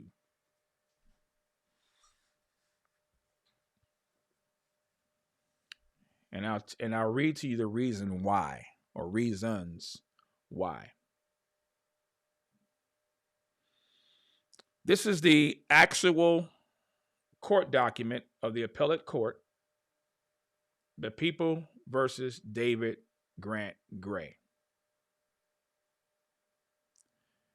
Defendant David Grant Gray appeals from the judgment following his conviction after a jury trial of 4 counts involving SM of his daughter and 2 counts involving physical abuse of another daughter.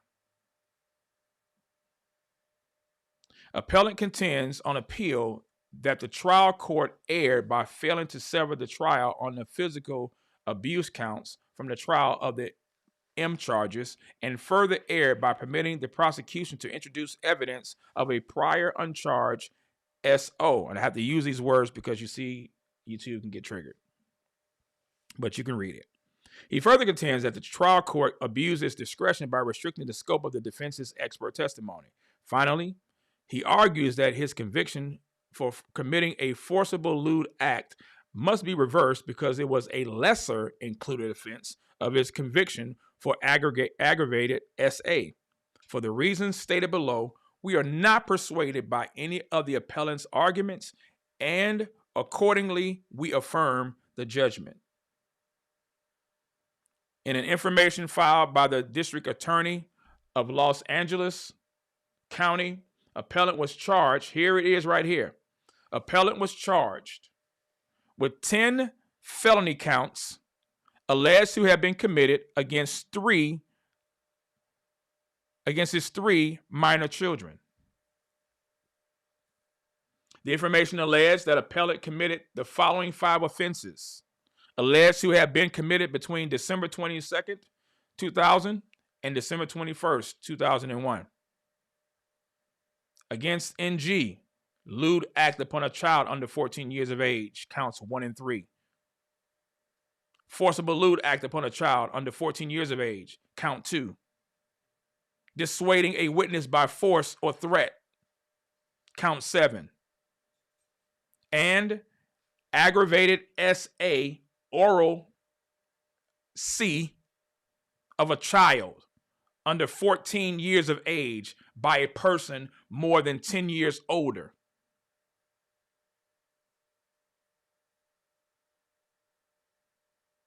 And these are all the charges and the counts.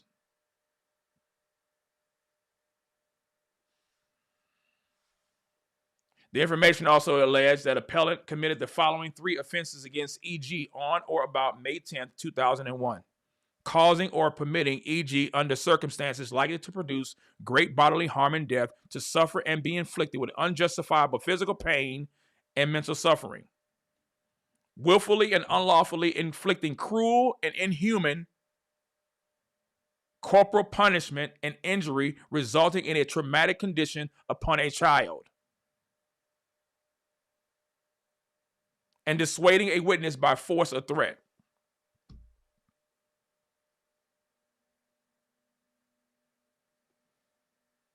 Just asking, how. And when I say these details are graphic, and I'm not even going to go into it because I've gone into it before.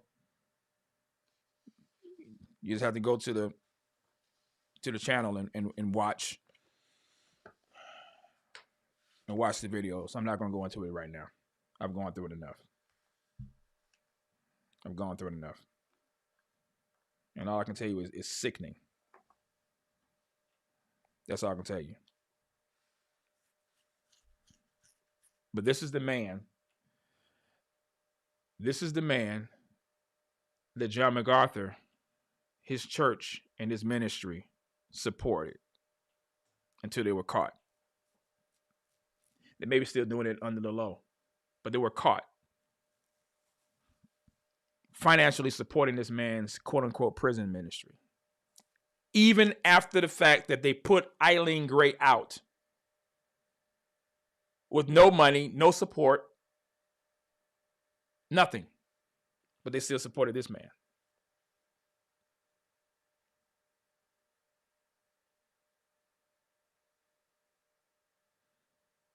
I'm sure you know by now that one of our own, David Gray, has been arrested, Hardy stated in the letter. Kerry Hardy is the individual.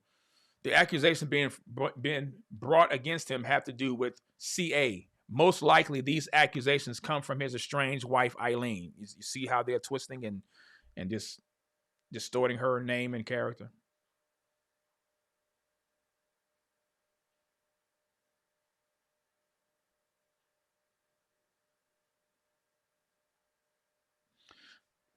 As documented in the Roy's report's previous report, Eileen stated in sworn court testimony that David Gray confessed to repeatedly kicked and even tried to suffocate one of his children in 2001. Not just to Hardy, Kerry Hardy, but also to Grace Community Church staff pastor Bill Shannon. Within weeks of that confession in July 2001, GCC decided not to renew David's teaching contract. Now, let me just say something real quick, because if some of y'all remember, let's refresh our memory for a second. They put this woman out because she refused to take him back, and she said, "If y'all want me to take him back, this is all in the deposition, and in their counseling session that she submitted to the court as proof." She said, "If you want me to take him back, then y'all take him back and rehire him." Kerry Hardy told her, "You're being irrational." Of course, we cannot do that. She said, "If you want me to take him back, then y'all need to take him back." And they refused. But they put her out for refusing to take him back.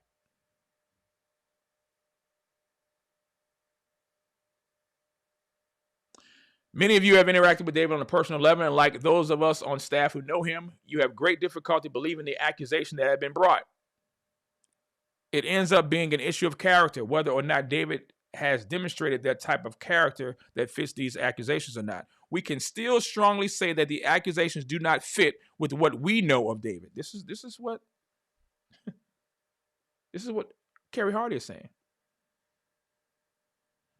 Hardy then detailed an effort to raise $20,000 cash for David's bail, $250,000 in collateral to complete the bail amount, and $20,000 for lawyers' fees. I wonder how much money did Eileen get?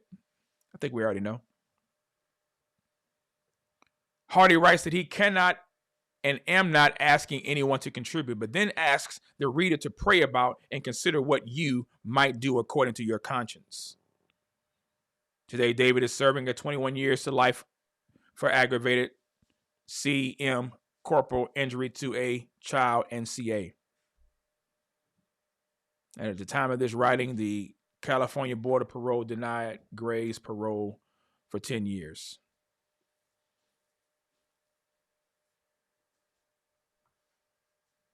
That's Kerry Hardy.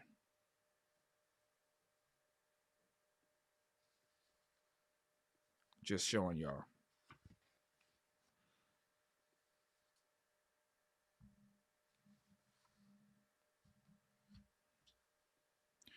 They called this man's treatment of his children sadistic.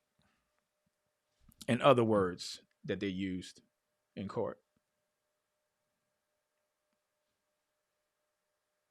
Remember this one? Elder Honcho? You remember this guy? This is the recent one. April 5th, 2022, at the time of this, prominent elder at John MacArthur's Grace Community Church has resigned, stating in the email leaked to the Reuters report that his conscience and convictions were not aligned with the GCC elders.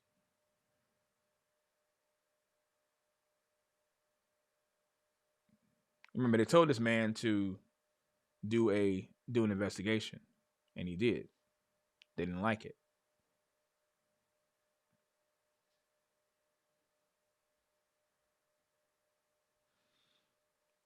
Cho, a California attorney, has written articles in the past decrying sexual abuse for pyromaniacs, a blog by Phil Johnson, a GCC elder and executive director of MacArthur's broadcast ministry, Grace to You. So he did work for Phil until they didn't want him to do any more work anymore when it affected their bottom line.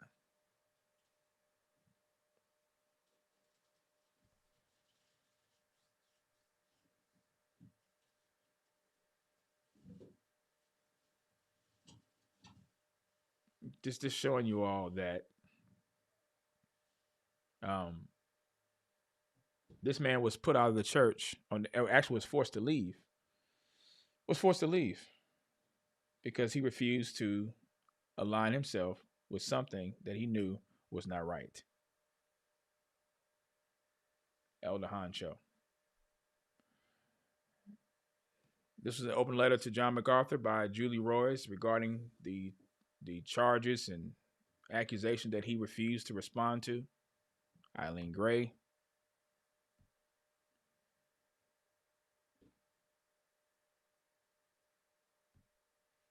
Paul Guay.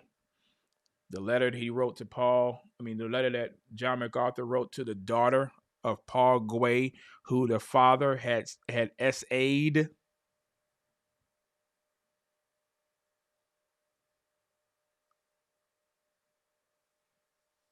Notice, after the father admitting what he had done to his daughter, MacArthur says this, quote, Paul, we talked at length about the situation. You urged Wendy to forgive her father, and you confirmed that Paul Guay will remain a faithful part of our staff, even after the fact.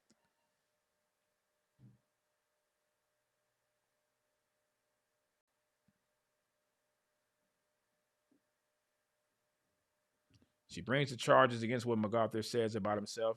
You inflated your credentials. MacArthur does not have a doctorate degree, but people call him Dr. MacArthur, but he does not have an earned doctorate degree. He embellished his story about Martin Luther King being assassinated, saying that he was there.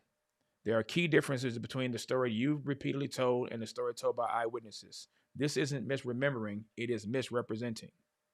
She speaks about him enriching himself, publishing falsehoods, and on and on and on it goes.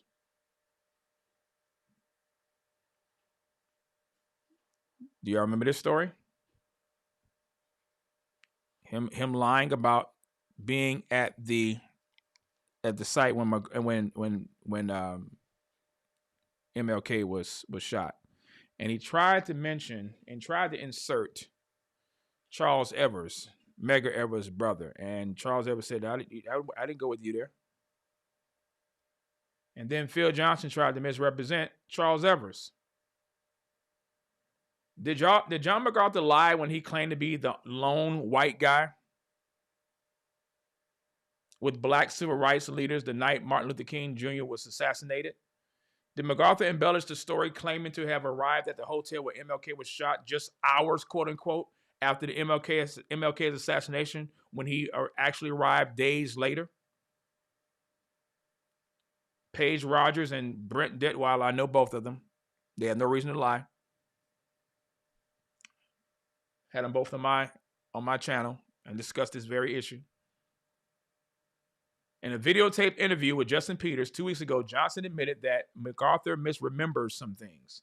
Yet Johnson says this pertains to little facts and incidental details that understandably might become fuzzy for 50 years.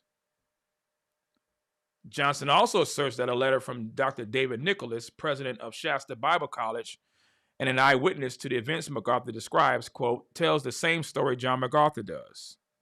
Yet Nicholas's letter contradicts portions of MacArthur's account and reveals apparent significant inaccuracies in MacArthur's story. These aren't just details that Johnson alleges are minor, like MacArthur saying he stood on the toilet that James Earl Ray stood on when Ray shot MLK. In actuality, Ray stood in the bathtub from atop the toilet. Ray would not have been able to see through the windows to the Lorraine Motel. And there's pictures of all of this too at the time of that shooting. Yes, he lied about having a PhD. He does not have a PhD. He has an honorary degree. He has not earned it. The disputed details are substantial. Like, what day did MacArthur learn of the assassination, where he was when he heard the news, and the major characteristics of the group he was with? MacArthur claims he was the only white among a group of black civil rights leaders. Nicholas says John Perkins was the only black with 5 white guys. That's rather significant, isn't it? In addition, Johnson said in his interview with Peters that he sent Nicholas's letter to some of these people who were insistent on calling John a liar, specifically naming Detweiler. Johnson added they, quote, simply ignore any testimony, end quote, corroborating MacArthur's account. Yet Detweiler told the Reuters report that Johnson never sent Nicholas a letter. Rogers said Johnson never sent Nicholas a letter to her either. And I know these people. Plus, Nicholas's letter is dated June 19, 2020, about a year after Detweiler's article published and 16 months after Rogers' article published. The letter by Nicholas established that John MacArthur was in Mississippi on April 4th, 1968, the night MLK was shot. It also establishes that around that time, MacArthur was preaching in black churches and high schools with civil rights activist and pastor John Perkins. From that point, the stories diverge at several points. MacArthur has told this story numerous times in multiple interviews spanning at least a decade, in a 2018 blog post and in Ian Murray's 2011 biography, John MacArthur, Servant of the World and Flock. Some accounts have more details than others, but MacArthur's basic assertions are consistent throughout, which are documented below. On the night MLK was shot, MacArthur claims he was with civil rights leader Charles Evers in Evers' NAACP office in Jackson, Mississippi. At a 2007 Desiring God conference, MacArthur said, quote, I was down in the South in the office of Charles Evers, the brother of Medgar Evers, when Martin Luther King Jr. was assassinated. Similarly, when interviewed by former Grace Community Church pastor Rick Collin in 2009, MacArthur recounts, quote, I'll never forget one night. I was in the middle of Jackson, Mississippi, in the office of a man named Charles Evers, and we were sitting there, and he was trying to explain to me that night in Jackson what was going on. And Charles was talking, and a man burst through the door and said, Martin Luther King has been assassinated. That happened that night while I was with Charles and John Perkins and some others. Evers denies, however, Evers denies being with MacArthur the night MLK was shot, as Paige Rogers reported in 2019. Evers instead says he was in his car driving to Natchez, Mississippi, when his secretary called Evers to inform him of MLK's death. After Evers published her article, Phil Johnson released a statement in which MacArthur claimed that he was absolutely with Evers. But MacArthur added that since he was a young unknown and with all of the trauma, Evers probably doesn't remember me. Johnson also referred to Rogers' piece, which included audio of Brandon House interviewing Charles Evers, as a, here it is, y'all, hit piece. Poorly disguised as a serious investigative report and posted online by people who obviously have a long-standing agenda to discredit John MacArthur. End quote. Nicholas's letter, however, confirms Rogers' account that Evers was not with MacArthur on the night MLK was shot. Nicholas writes that on the night MLK was shot, MacArthur was with him and a group of musicians from Biola University ministering at the Voice of Calvary Church, where John Perkins was the pastor. Nicholas adds that the group was not informed of MLK's death until the following morning at 10 a.m., while they were in a police station in Mendenhall, Mississippi, not Evers' office. After leaving the police station, however, Nicholas says Perkins took the group to Evers' office and introduced them to the civil rights leader. I mean, and on and on and on it goes, y'all.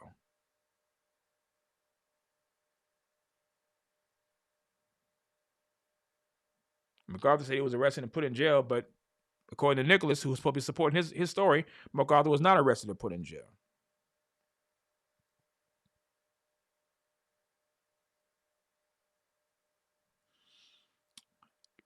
I gotta read this part. MacArthur claims he was the only white present. MacArthur also claims he was the only white person in the group he was with when Martin Luther King was assassinated and the days following. He says this same group traveled together to Memphis to the site of MLK's shooting.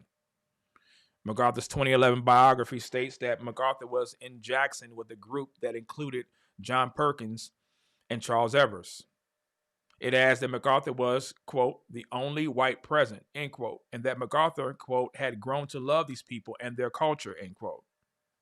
Then after learning of MLK's assassination, it states that, quote, the group's reaction was to drive through the night to Memphis, the scene of the murder, and John went with them, end quote.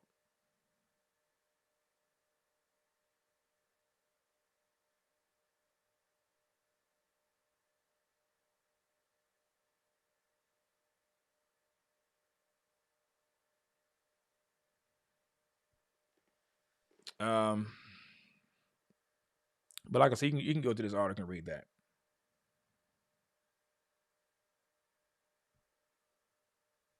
Now, let me go ahead and bring this home. I'm going to basically let you all know now that the next clip, I believe, it is going to be disturbing. It is going to be disturbing. It will be disturbing. So let me just prep it now and make sure that everyone is able to gather their thoughts. And I'm not saying this to psych you up, but I know how it affected me when I saw it. But I'm going to read the story first. Here's a question I want to ask you all. You ever heard of the story Operation Rescue? The incident that happened in 1989 is titled Operation Rescue. Operation Rescue.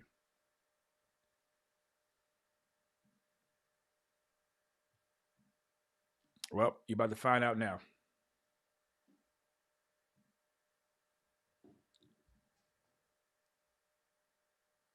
Let me make it a little bit larger. Article verifying John MacArthur's advising Bob Vernon. Bob Vernon was a member of Grace Community Church, and he was also, I believe, he was a police chief, I believe, assistant police chief. Quote, this was in 1989, I believe it was. Quote, the police department's second-ranking officer, Assistant Chief Robert A. Vernon, has said in a recent magazine interview that he sought counsel from elders at his church before deciding to arrest anti-abortion protesters who violated the law. Notice, anti-abortion protesters. Vernon, who is himself an abortion opponent, said he sought advice from leaders at Grace Community Church in suburban Sun Valley before a controversial 1989 blockade of reproductive health clinics by the group Operation Rescue. Los Angeles Police Commission member Stanley Scheinbaum said Friday that he was troubled by Vernon's statement that he conferred with church leaders before arresting Operation Rescue protesters. Quote, this is the first time that there's any record that I know of where he actually has gone to his church to clear an action he's had vis-a-vis his police role, Scheinbaum said. That bears looking at, end quote, he says. In the April 29th edition of Christianity Today, a 170,000 circulation magazine published 18 times a year, Vernon discussed the decision to arrest anti-abortion protesters in an interview about the national debate over police brutality raised by the March 3rd beating of Rodney King. Quote, I think abortion is murder, pure and simple. So my problem is with Operation Rescue's tactics, end quote, Vernon said in an interview. Quote, 2.5 years ago, when I knew that Operation Rescue was coming to our city, I went to my board of elders and asked for their counsel. They said they believed the tactics used by rescue participants of violating the law, resisting arrest, and then lying about their names were wrong, and that the police department was correct in enforcing the law.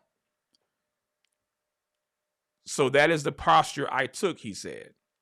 Vernon's religious views have become an issue before the LA County Council and the city's Board of Police Commissioners, which oversees the police department.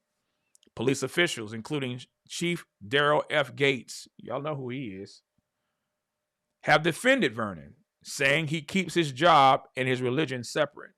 Gates also has accused critics of persecuting Vernon for his religious beliefs. Vernon, who oversees police department's operations, declined to be interviewed. In response to questions, he dispatched a copy of a first-person article he wrote for a separate publication describing the dilemma he faces as a Christian who opposes abortion and a police official responsible for securing abortion clinics. In the article, Vernon acknowledges seeking biblical counsel from Grace Community Church pastor John MacArthur and other church elders while praying with them and examining the scriptures. Just wanted to read that in its entirety before sharing with you the following video. And again, I warn you, this video is disturbing, so viewer discretion is advised.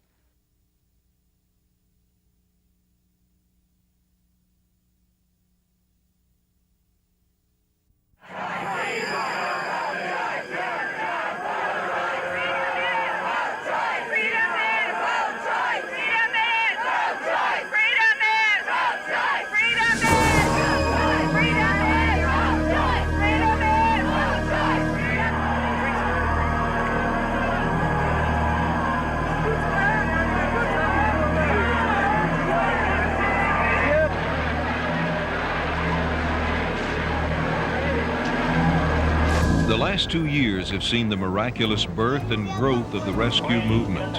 By the middle of 1990, there have been over 40,000 arrests as people have sought to save children from being killed by abortion and their mothers from being exploited. Hundreds of babies have been saved from death as a result of this courageous stand.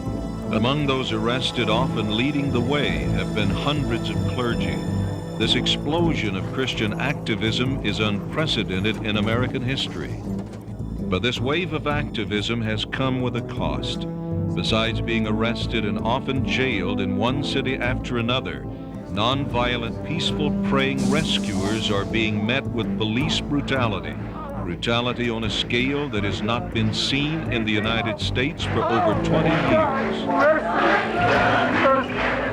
Injuries have ranged from having mace sprayed in the face of rescuers, including a 2-year-old baby, broken bones, the near death of at least 3 grown men, and pregnant women losing their babies in miscarriage. However, this brutality has been all but ignored by the national media. That in itself is a disgrace and an outrage. The brutality you are about to see is fortunately not in every city. Much of the footage you will see was shot by pro-lifers on the scene with home video cameras. The brutality began in Atlanta, Georgia in October of 1988, and these tactics were soon exported to other cities such as Los Angeles. 800 praying pro-lifers were descended on by nearly 500 police, many on horses and many wearing riot gear. All day long, the police systematically brutalized people, resulting in many injuries, including broken bones.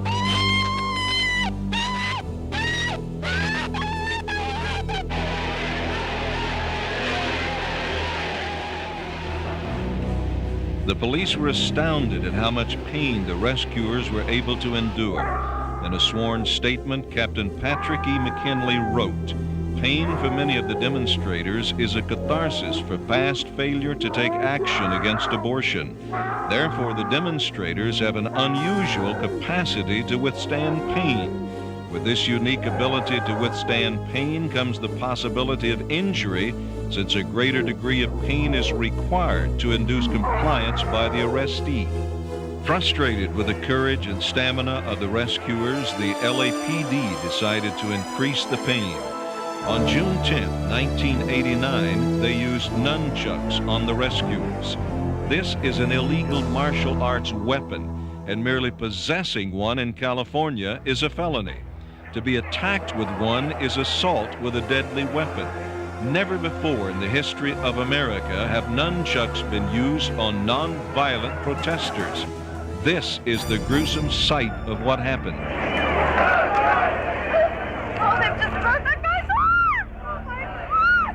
The police, in unprovoked cruelty, wrapped the nunchucks around Michael Hausman's arm and broke it.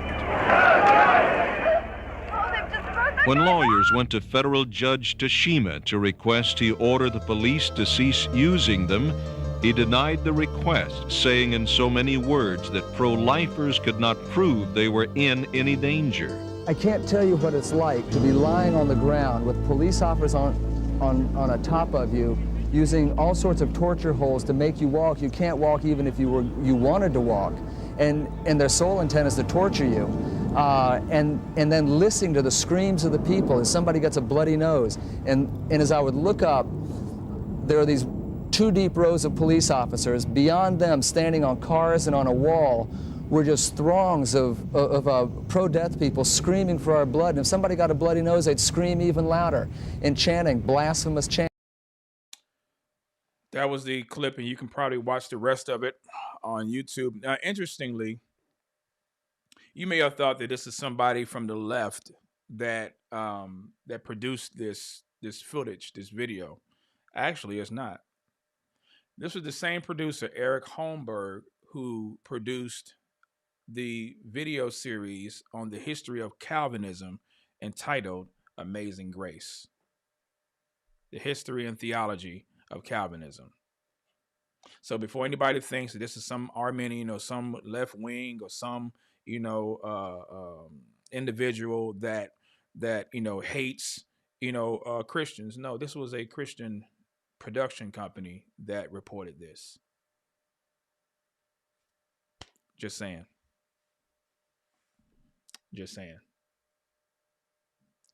I'll close with this.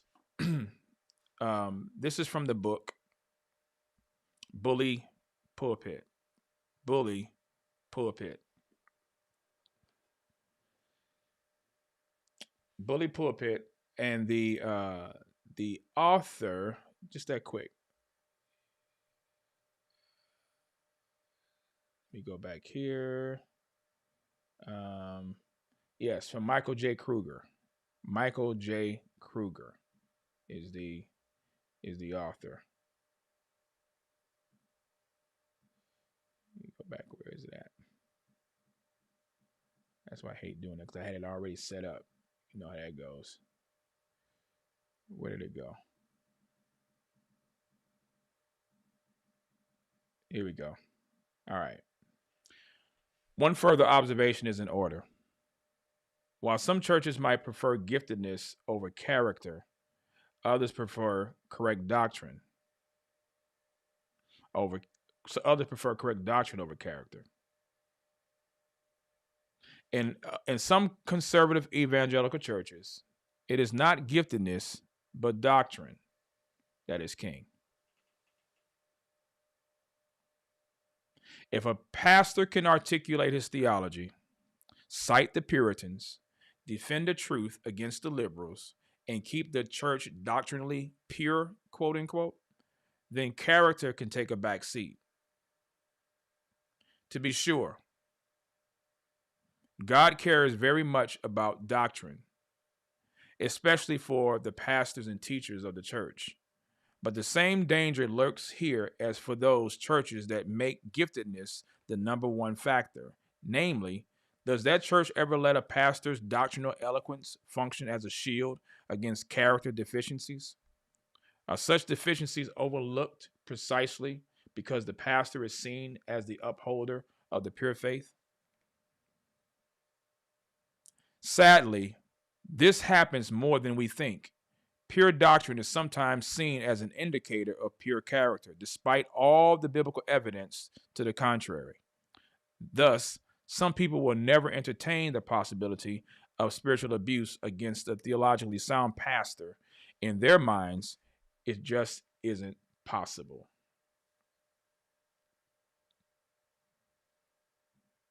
Rather poignant, is it not? And that's what we're dealing with today. That is what we are dealing with today. People can't even fathom that John MacArthur is doing the stuff that he has done. But receipts don't lie. Receipts don't lie. People do, though. And people cover up those things that they want to protect.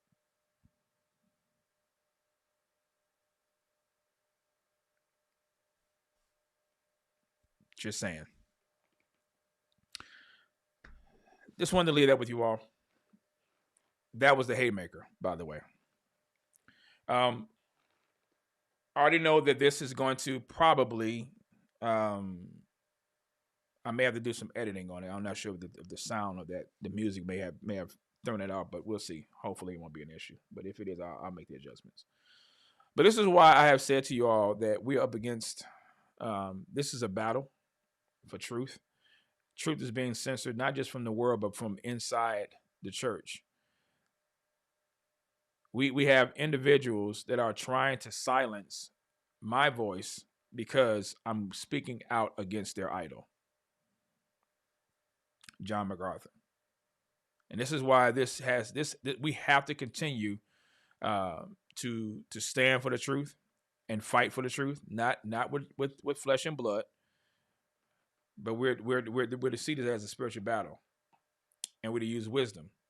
But we can't cower, and we can't back up and backpedal because we have a few people that don't like the things that we say or the things that we do. And so I want to encourage you, continue to support ministries like this, ministries like mine and others who strive to present and give you sound biblical teaching and doctrine and things that you and I would be able to use and to apply to our very lives, because it is important. And we're definitely living in those days now.